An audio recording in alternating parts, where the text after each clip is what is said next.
নজর রাখবো পরবর্তী সংবাদে।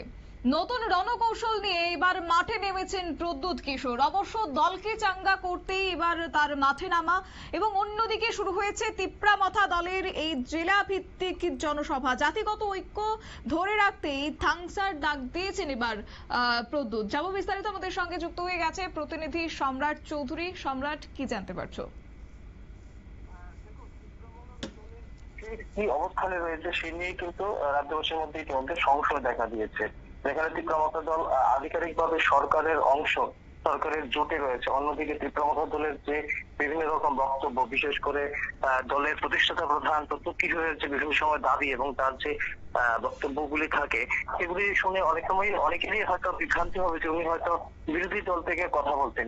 বিষয়টি তিনি বারবার স্পষ্ট করে দিয়েছেন যে শরিক দলে থাকলেও তিনি নিজের জাতি সম্পর্কিত যত দাবি দেওয়া আছে সেগুলি নিয়ে তিনি কোনো ধরনের আপোষ করবেন না। এবং আপাতত গত মার্চ মাসের পর থেকে কিন্তু তিনি সেইভাবে লক্ষ্য করলে দলের জাতির জন্য এখন পর্যন্ত তিপ্রাসা অ্যাকর্ড নামে একটি এক পাতার চুক্তি ছাড়া আর কিন্তু কোনো কিছুই করে উঠতে পারেননি। ইতিমধ্যে দলের যে সদস্যরা রয়েছে বা রাজ্যের যে জনজাতি সম্প্রদায়ের লোকেরা রয়েছেন তাদের পক্ষে কিন্তু তিপ্রামথা দল এবং প্রদ্যুৎ কিশোরের উপর থেকে কিন্তু আস্থা একটু একটু করে হালকা হতে শুরু করছে। দলের আভ্যন্তরীণ কিছু সমস্যা রয়েছে, এটা দলের বিভিন্ন নেতৃত্বের আচরণ দেখলেই বোঝা যায়। তুমি হয়তো সম্প্রতি লক্ষ্য করে থাকবে বা দর্শকরা হয়তো লক্ষ্য করেছেন যে যেখানে তোমার প্রদ্যুৎ কিশোর দেববর্মা এবং তারই দলের মন্ত্রী অনিমেষ দেববর্মা কিন্তু সম্প্রতি এক মঞ্চে বসে কোন অনুষ্ঠানে অংশগ্রহণ করছেন না, দলেরও করছেন না, সরকারি অনুষ্ঠানেও তাদেরকে খুব একটা দেখা যাচ্ছে না। এইরকম পরিস্থিতিতে দলে যে একটা ভাঙন ধরেছে সেটা কিন্তু যথেষ্ট টের পেয়েছেন প্রদ্যুৎ কিশোর দেববর্মা। ছোট ছোট দল ত্যাগের খবরও কিন্তু ইতিমধ্যে উঠে আসছে। আমরা গতকালও দেখেছি যে তিপ্রামথা দল ছেড়ে বিজেপি দলে যোগ দিয়েছেন 40 পরিবারে 130 ভোটা। এই ধরনের ঘটনাগুলি কিন্তু শোনা যাচ্ছে। এই পরিস্থিতিতে এবার প্রদ্যুৎ কিশোর দেববর্মা দলের জেলা ভিত্তিক সমাবেশ ডাক দিয়েছেন। গত পরশুদিন নেপালটিলাতে একটি সমাবেশ হয়ে গেছে, আগামীকাল আরেকটি সমাবেশের ডাক দিয়েছে। ইতিমধ্যে এই নিয়ে জোর প্রচারও শুরু হয়েছে। আমরা স্ক্রিনে যে পোস্টার দেখেছি সেই পোস্টার কিন্তু এই অনুষ্ঠানিক প্রচারের একটা অংশ। দলের যে এবং এই যে অনুষ্ঠান সমাবেশগুলি তাতে কিন্তু প্রদ্যুৎ কিশোরের বক্তব্য কিন্তু একটাই, তিনি কিন্তু এখনো দলের যে জাতিদের যে ঐক্য, তিপ্রাসাদের ঐক্য, সেই তিপ্রাসাদের ঐক্য নিয়ে কিন্তু বড় ডাক দিয়ে আসছেন এবং এখনো কিন্তু উনি তার উপর যে বিশ্বাস বা ভরসা একটু একটু করে হালকা হতে শুরু করেছে, সেটা কিন্তু আবার প্রতিষ্ঠা করার জন্য কিন্তু আবার জোর চেষ্টা শুরু করেছেন প্রদ্যুৎ কিশোর।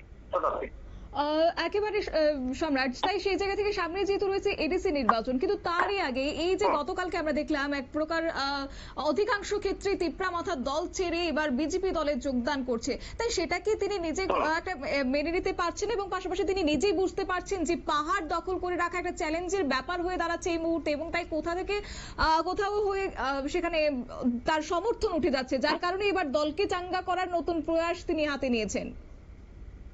দেখো, তুমি যদি খুব বেশি দূর যেতে হবে না, তিপ্রামথা দল তেমন একটা বিশেষ পুরনো দল না, মাত্র 2021 সালে দলের প্রতিষ্ঠা হয়েছে, 4 বছরও সবে হয়নি সব মিলিয়ে। তুমি গত 1 বছরে যদি লক্ষ্য করো, তিপ্রাসা অ্যাকর্ডের পর থেকেই কিন্তু তিপ্রামথা দলের যে ভূমিকা তা কিন্তু ভীষণ বিভ্রান্তিকর হয়ে উঠেছে। হ্যাঁ, এবং এতে একটা জিনিস পরিষ্কার যে এই অ্যাকর্ড অনুযায়ী কি চুক্তি হয়েছে সেটা এখনো প্রদ্যুৎ কিশোর দেববর্মা খোলাসা করতে রাজি নন।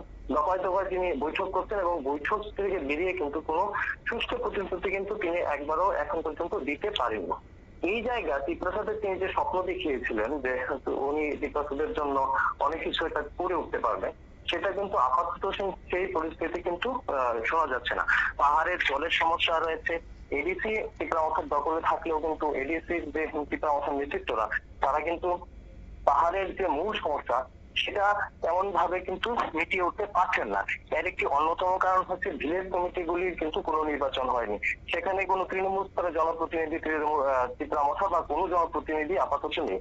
যারা কাজ করছেন সরকারি আধিকারিকরা এইসব প্রত্যন্ত এলাকা, বিশেষ করে জনজাতি সম্প্রদায়ের মধ্যে শিক্ষা এবং যে অভাব রয়েছে, এই দুটো বিষয়কে কাজে লাগিয়ে সরকারি আধিকারিকরা প্রকল্প রূপায়ণে কি ধরনের ভূমিকা নিয়ে থাকেন সেটা দর্শকরা খুব ভালো আন্দাজ করতে পারবেন। কারণ খুব প্রত্যন্ত হলেও মাঝে মাঝে কিন্তু সরকারি আধিকারিকদের বিরুদ্ধে ছোটখাটো দুর্নীতির অভিযোগ উঠে আসছে। তো সব মিলিয়ে মানুষের কাছে যখন তোমার কোনো ব্যবহারিক যদি কোনো প্রকল্প হাতে না পৌঁছায়, মানুষ যদি সশরীরে সাহায্য না পায়, তাহলে মানুষের বিশ্বাস ভঙ্গ হবে, সেটাই স্বাভাবিক। এবং এই ঘটনায় কিন্তু ঘটে চলছে ত্রিপুরা মাথার সঙ্গে। এবং এই গোটা বিষয়টি কিন্তু গত কয়েক মাস ধরেই প্রদ্যুৎ কিশোর দেববর্মন যথেষ্ট ভালোভাবে বুঝতে পেরেছেন যে তিনি তার হাত থেকে দল হাতছাড়া হয়ে যাচ্ছে। অন্যদিকে দলেরই একাংশ সরকারে যোগ দিয়ে এখন যথেষ্ট ক্ষমতা ভোগ করছেন।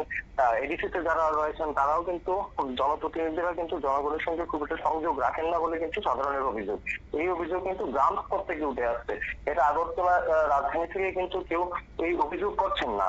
বিভিন্ন সময় আমরা দেখেছি বিগত দিনে সুক্ষেত্র দেববর্মার সিমনা কেন্দ্রে রীতিমতো তার অনুপস্থিতি, জনপ্রতিনিধির অনুপস্থিতির কারণে বিক্ষোভ দেখিয়ে, রাগ দেখিয়ে এলাকাবাসীরা কিন্তু ভোট বয়কট করেছেন। এই ধরনের ঘটনাগুলো কিন্তু আছে এবং এই ধরনের ঘটনা এটি একটি উদাহরণ মাত্র। রাজ্যের বিভিন্ন এলাকাতে কিন্তু ত্রিপুরা মাতার প্রতি এই ধরনের ক্ষোভ কিন্তু রয়েছে জনসাধারণের। সব মিলিয়ে দলের বর্তমানে যে অবস্থা, সেই জায়গায় প্রদ্যুৎ কিশোরকে শেষ পর্যন্ত কিন্তু মাঠে নামতে হয়েছে এবং দল নিয়ে কিন্তু যথেষ্ট এই পরিস্থিতিতে মনে হচ্ছে তার ওনার যে বক্তব্যগুলি, যে দলে যে ভাঙন ধরেছে বা একটা দুর্বলতা এসেছে, সেটা কিন্তু মানে ভালো করে বুঝতে পারছেন প্রদ্যুৎ কিশোর এবং সেটা কিন্তু কাটিয়ে ওঠার জন্য তিনি চেষ্টা শুরু করেছেন। একেবারে একেবারে তাই। ধন্যবাদ। আপনারা শুনলেন, অর্থাৎ ইতিমধ্যে যে দলের একাংশের ক্ষেত্রে ক্ষোভ রয়েছে প্রদ্যুৎ কিশোরের উপর, এমনটাও তিনি মনে করছেন। অন্যদিকে তার উপর থেকে যে একটা সমর্থন উঠে যাচ্ছে, সেটাও গুণাক্ষরে তিনি টের পেয়েছেন, যার কারণে এবার মাঠে নামার প্রয়াস হাতে নিয়েছেন প্রদ্যুৎ কিশোর, এমনটাই মনে করছেন রাজনৈতিক মহল।